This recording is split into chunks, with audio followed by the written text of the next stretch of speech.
Le nombre de personnes contaminées par le coronavirus à Madagascar s'élève désormais à 26. Dans le monde, on dénombre pas moins de 600 décès dus au coronavirus toutes les 24 heures. En Chine, pour la première fois depuis 3 jours, un cas de contamination d'origine locale a été recensé dans l'est du pays.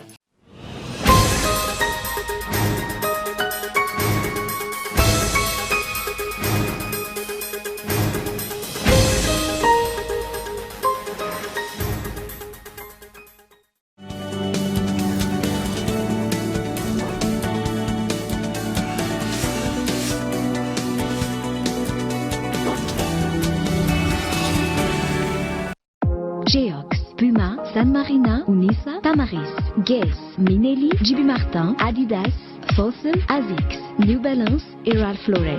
Boutique Le Coin des Marques, un grand choix de parfums, montres, sacs et chaussures de marque. Alors, venez découvrir notre boutique Le Coin des Marques, des articles de marque pour hommes, femmes et enfants. Le Coin des Marques à Faravouch, téléphone 033 71 848 68.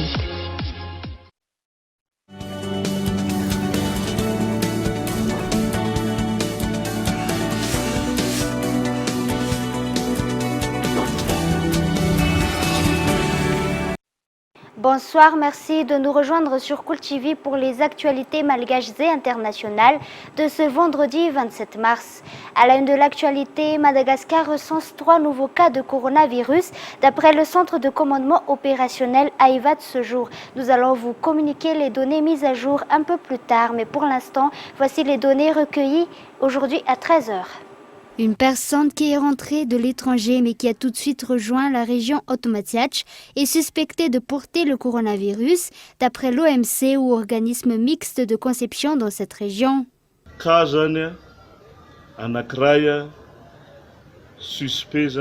à 17h, on a détecté un cas suspect. On ne peut pas retenir cette information, au contraire, il faut la partager au maximum. Cette personne est d'ores et déjà à Antananarivo et le test nécessaire va être effectué. En outre, le pays compte un nouveau cas confirmé de Covid-19. Cette personne contaminée n'a pas pris un vol venu de l'étranger. Cette fois-ci, il s'agit d'un cas contact, c'est-à-dire que la personne a côtoyé une personne malade du Covid-19. Aujourd'hui, 223 personnes ont été testées du virus. On a affaire à une nouvelle situation. Des personnes ont été testées et un nouveau cas a été confirmé, ce qui fait que le nombre de personnes contaminées s'élève à 24. Toute la population est maintenant appelée à respecter les consignes établies par les autorités. Le Premier ministre et chef du gouvernement Christian Tsaï a été ferme lors de sa descente à Tuamasin. D'après ce responsable, il faut respecter les mesures qui ont été fixées par les autorités. Henri Florian. À la demande du président de la République, le Premier ministre Christian Tsaï a effectué une descente à Tuamasin. L'objectif était de visiter le centre de commandement qui a été mis en place dans cette province. Le chef du gouvernement n'a pas manqué de rencontrer ceux qui font tourner la ville et a apporté une explication sur ce qu'on entend par état d'urgence sanitaire. Le chef du gouvernement a incité tout un chacun à respecter les consignes.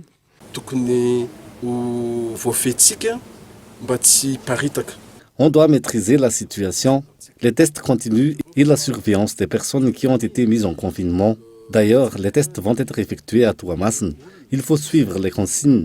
On n'a vraiment pas le choix. Entre dans les restrictions l'interdiction de circulation pour les transports de personnes, mais également le couvre-feu qui ordonne les citoyens de ne plus sortir à partir de 20h du soir. La loi va être appliquée à l'endroit des personnes qui profitent de cette situation. On doit aussi maîtriser le prix des produits de première nécessité. Le stock est suffisant et rien ne justifie la hausse de prix en cette période. L'hôpital de Mourafen sera l'hôpital qui va recevoir les éventuels malades du coronavirus à Tuamasin. Sur place, tous les personnels de santé sont d'ores et déjà prêts.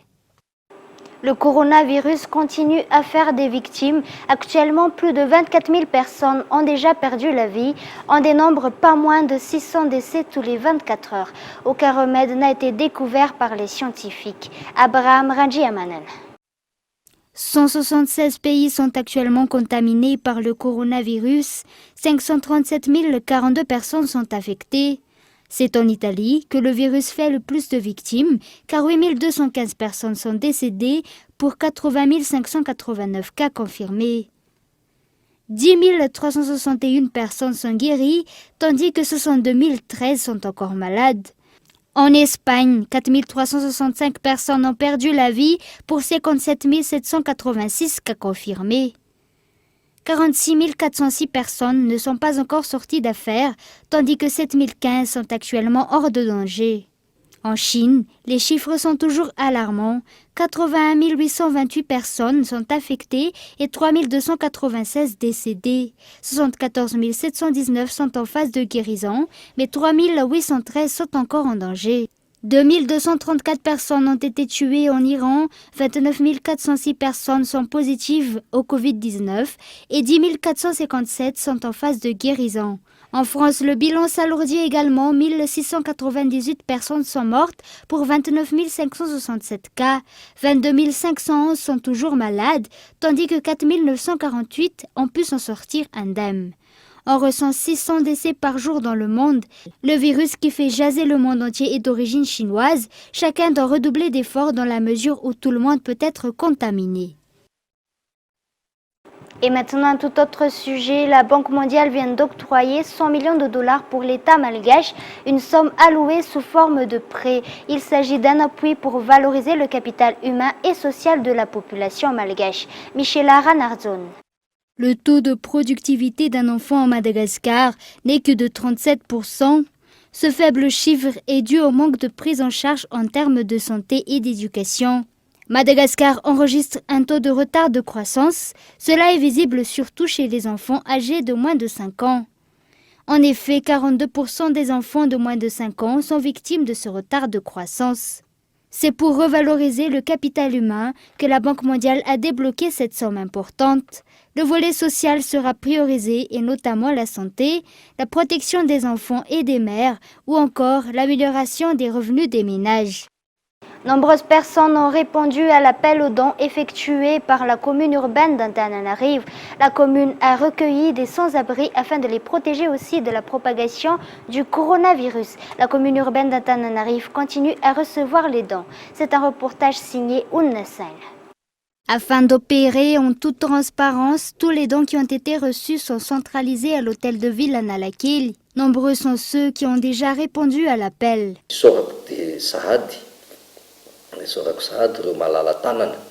On tient à remercier les citoyens qui se sont montrés solidaires.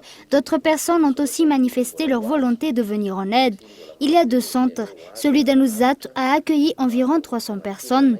Le second centre est à Nansan, où il y a plus de 400 personnes. On va sûrement ouvrir d'autres centres. Le nombre de sans-abri est important à Antananarive.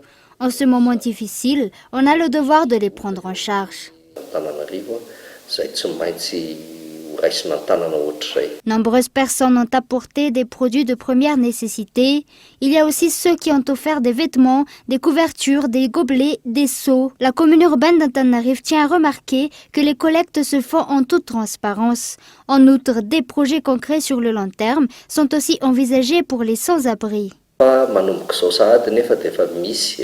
L'assistance sociale au niveau de la CUA y travaille. On envisage de mettre en place des programmes comme des réinsertions sociales sur le long terme pour l'avenir de ces sans-abri. La réception des dons continue au niveau de la commune urbaine d'Antananarive pour venir en aide aux sans-abri qui ont été recueillis à Anouzat et Nansan. Passons aux actualités internationales. L'optimisme de la Chine aura été de courte durée. Une nouvelle contamination locale a été recensée dans l'est du pays. Les autorités craignent désormais une nouvelle vague de contamination. C'est un reportage de France 24. Désinfectée une dernière fois avant l'arrivée des voyageurs. Cette station de métro de Wuhan sera à nouveau accessible dans quelques jours. Le 8 avril, la ville sera enfin rouverte. 2 mois après le début de la quarantaine, la province de Hubei peut à nouveau respirer. Les règles de confinement commencent déjà à s'assouplir et les habitants peuvent désormais sortir de chez eux mais sans en abuser. 2 heures maximum, une fois tous les 3 jours. 我今天来开张还比较顺利，几个美女一半就跟我买了6个玉米。今天开张第一笔生意就卖了6个玉米，我觉得还比较还可以啊，因为疫情之后没什么人了，是吧？这就是算是生意比较大的，做小生意的，这就是大生意了。Mais le pays n'en a pas fini pour autant avec l'épidémie. Ce vendredi, la Chine a recensé 55 nouveaux cas de Covid-19, dont 54 importés de l'étranger. Pour la première fois depuis 3 jours, un cas de contamination d'origine locale a été recensé dans l'est du pays. À l'occasion d'une réunion d'urgence du G20, le président chinois Xi Jinping a donc rappelé l'importance de la solidarité internationale face à cette crise et appelé les puissances mondiales à faire front ensemble contre la pandémie. 我们会始终铭记并珍视这份友谊。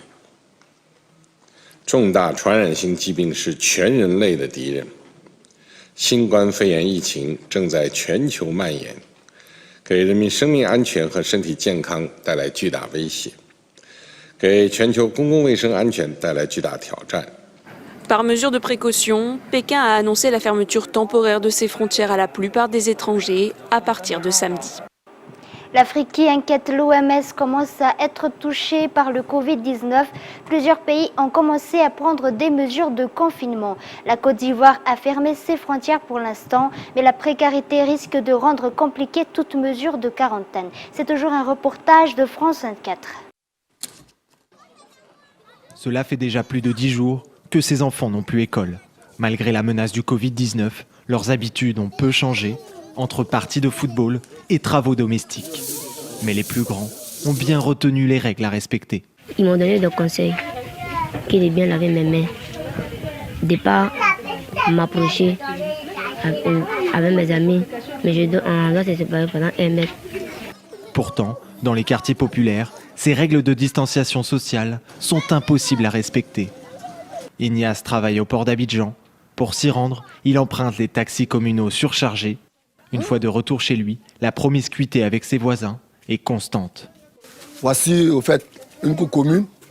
Voici notre cour. Il y a 13 portes et environ une 50aine de personnes qui habitent là, y compris les enfants. Alors, on ne peut pas vivre séparés puisque c'est une cour commune. Tout le matin, le voisin est là, le voisinage est autre, les enfants jouent ensemble, tout ça. En tout cas, dans ces quartiers précaires, ce n'est pas possible. Cette promiscuité alimente la psychose. Sont mélangés, on ne sait pas qui est atteint, qui n'est pas atteint, on ne sait pas comment vivre avec les personnes qui sont atteintes, vraiment on ne sait pas. Des interrogations et des réalités partagées par la majorité de la population ivoirienne. D'ailleurs, pour ce sociologue, la précarité n'est pas le seul facteur qui pourrait empêcher un confinement de la population. Cette façon d'exprimer la sociabilité en Afrique, on ne vit jamais seul.